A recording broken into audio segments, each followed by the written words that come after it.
Hello दोस्तों, आज की इस कहानी में आप सभी का स्वागत है। ये कहानी उर्मी और मोहन नाम के लड़के की है। जब मोहन को किसी कारणवश जेल में जाना पड़ता है तो उसकी पत्नी पड़ोस वाले लड़की को पटाकर, उसके बाद आप समझ सकते हैं। चलिए ये कहानी शुरू करते हैं। दोस्तों, नई नवेली पत्नी उर्मी को पाकर मोहन बहुत खुश था।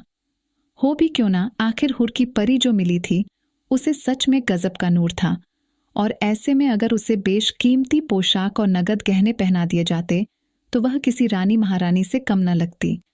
लेकिन बेचारी गरीब माँ बाप की बेटी जो ठहरी तो कहाँ से उसे ये सब मिलता भला। पर सपने उसके भी बहुत ऊंचे ऊंचे थे। अब सपने तो कोई भी देख सकता था ना। तो बेचारी भी ऊंचे ऊंचे सपने देखती थी कि उसका राजकुमार भी सफेद घोड़े पर चढ़कर उसे ब्याहने आएगा और उसे दुनिया भर की खुशियों से नहला देगा। लेकिन जब उर्मी ने अपने दूल्हे के रूप में मोहन को देखा तो उसका मन बुझा बुझा सा हो गया, क्योंकि मोहन उसके सपनों के राजकुमार से कहीं भी मैच नहीं बैठ रहा था। जब शादी हो ही गई है तो अब अपनी जिम्मेदारी भी संभालना सीखो। पिता का हुक्म मानकर मोहन उर्मी को लेकर शहर आ गया और काम की तलाश करने लगा। लेकिन मोहन को कहीं भी कोई ढंग का काम नहीं मिल पा रहा था। दिहाड़ी पर मजदूरी करके वह किसी तरह कुछ पैसे कमा लेता, मगर इतने से क्या होगा, और दोस्त के घर भी वह कितने दिन ठहरता। आखिर मोहन को काम न मिलता देख उसके दोस्त ने सलाह दी, क्यों ना वह बड़ी सब्जी मंडी से सब्जियां लाकर बेचे। इससे उसकी अच्छी कमाई हो जाएगी और रोज काम न मिलने की फिक्र भी नहीं रहेगी।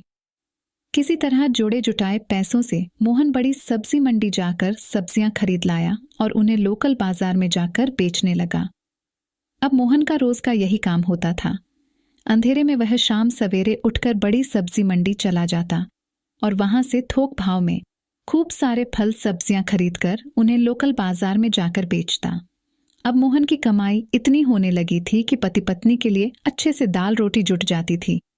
बेचारा मोहन जब फल सब्जियां बेचकर थका हारा घर आता तो वह अपनी खूबसूरत पत्नी का मुखड़ा देखकर अपनी सारी थकान भूल जाता। लेकिन उसकी ओर में जाने उसे क्या चाहती थी। वह कभी खुश नहीं रहती थी। वैसे तो वह खुश रहती थी, पर मोहन को देखते ही ठुमकने लगती थी कि उसमें क्या क्या कमी है। बेचारा मोहन हर तरफ से कोशिश करता कि उर्मी को खुश रखे, पर उसकी मांगे रोजाना बढ़ती ही जाती। मोहन मेहनत के इसलिए ज्यादा कमाना चाहता था ताकि उर्मी को ज्यादा से ज्यादा खुश रख सके, मगर उर्मी को इस बात की जरा भी परवाह नहीं थी। वह तो अपने ही पड़ोस के एक बांके नौजवान धीरू के साथ नैन मटक्का कर रही थी। जब भी वह उसे देखती उसे कुछ कुछ होने लगता। वह सोचती, काश धीरू उसका पति होता तो कितना मजा आता। पता नहीं क्यों उसके माँ बाप ने उससे 10 साल से भी ज्यादा बड़े मोहन के साथ उसे ब्याह दिया। उधर धीरू भी जब उर्मी को देखता तो देखता रह जाता। उसे लगता कैसे वह उसे अपने ताकतवर हाथों में समेट ले और फिर कभी छोड़े ही ना। और वैसे भी वह अभी तक कुंवारा था। जब भी उर्मी उसकी दुकान पर आती धीरू उसे निहारता रहता। यह बात उर्मी भी समझ रही थी, इसीलिए तो बहाना बनाकर वह उसकी दुकान पर अक्सर जाती रहती थी। धीरू अपने मोबाइल फोन में उर्मी को बढ़िया बढ़िया प्यार वाले गाने सुनाता था और वीडियो भी दिखाता था। प्यार वाले गाने सुनकर वह ऐसे मंत्रमुग्ध हो जाती कि पूछो मत। वह खुद को इस गाने की हीरोइन ही समझने लगती और धीरू को हीरो। एक दिन उर्मी ने ठुमकते हुए मोहन से मोबाइल फोन की मांग कर दी। हंसी तो नहीं थी बेचारे की, लेकिन फिर भी एक सस्ता सा मोबाइल जिससे सिर्फ बात हो सकती थी वो उसने उर्मी के लिए खरीद लाया। मोबाइल फोन देखकर उर्मी बहुत खुश तो नहीं हुई, पर लगा चलो बात तो होगी ना। इससे उसका जब भी मन करता धीरू को फोन लगा देती और खूब बातें करती। पर अपने पति मोहन से कभी सीधे मुंह बात नहीं करती थी। न जाने क्यों उर्मी बात बात पर मोहन पर चढ़ जाती और बेचारा मोहन भी उसके गुस्से को शरबत समझकर चुपचाप हंसते हंसते पी जाता। सोचता, उम्र कम है इसलिए समझ भी थोड़ी कम है, मगर उसे तो मोहन जरा भी भाता ही नहीं था। उसका दिल तो अपने आशिक धीरू के दिल से जाकर अटक गया था। किसी तरह हिचकोले खाते हुए मोहन और उर्मी की गृहस्थी चल रही थी। लेकिन कहते हैं ना, वक्त कब करवट ले कह नहीं सकते। अचानक एक दिन लोगों में हड़कंप देखकर मोहन चौंक गया।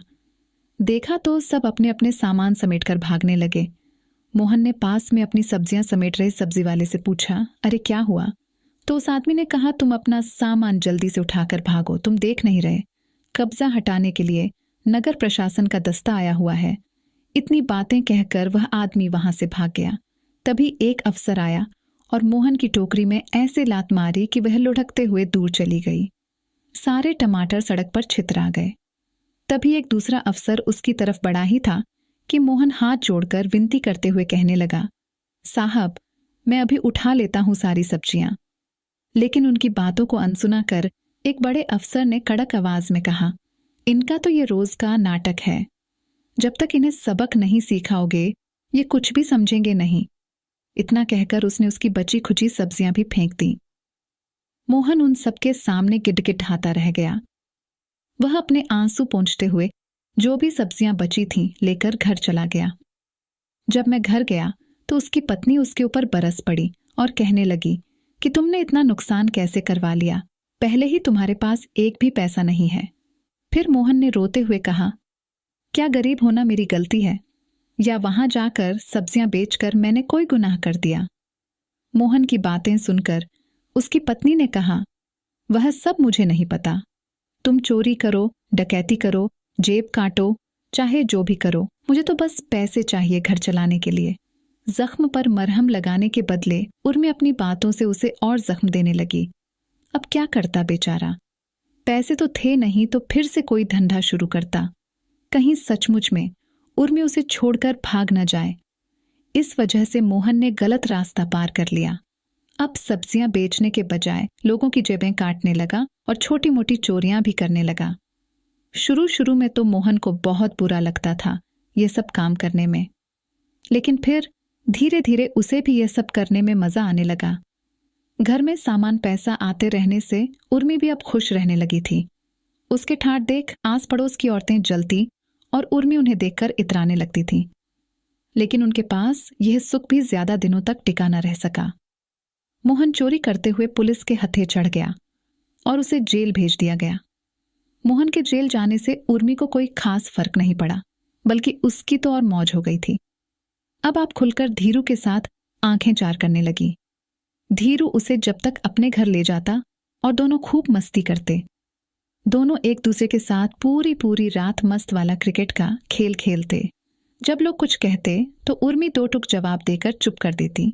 इधर बिना गुनाह साबित हुए ही मोहन महीनों तक जेल में पड़ा सजा काटता रहा, क्योंकि कोई उसकी जमानत कराने नहीं आया था। इसलिए उर्मी ने जब जान लिया कि अब मोहन नहीं आने वाला तो एक दिन वह धीरू के साथ भाग गई। बिना गुनाह साबित हुए ही महीनों जेल में गुजारने की बात जब एक कैदी दोस्त ने सुनी तो उसे मोहन पर दया आ गई। छूटते ही उस कैदी दोस्त ने मोहन की जमानत तो करवा दी, लेकिन महीनों जेल में पड़े रहने से वह बहुत कमजोर हो गया था। जब पत्नी के बारे में जाना तो उसका दिल और टूट गया। उसे लगा कि जिसके लिए उसने इतना सब कुछ किया वही उसका साथ छोड़ गई। अब मोहन बीमार और बेसहारा हो गया था। न तो अब वह कोई काम करने लायक रहा और न ही चोरी जेबकतरी के ही लायक रह गया। कोई कुछ दे जाता तो खा लेता, वरना भूखे पेट ही सो जाता। उसे लग रहा था कि उसके लिए तो जेल भी वैसे ही थी जैसा घर। तो दोस्तों, वीडियो अच्छी लगी हो तो चैनल को सब्सक्राइब जरूर कर दें। मिलते हैं अगली वीडियो में, तब तक के लिए love you and take care.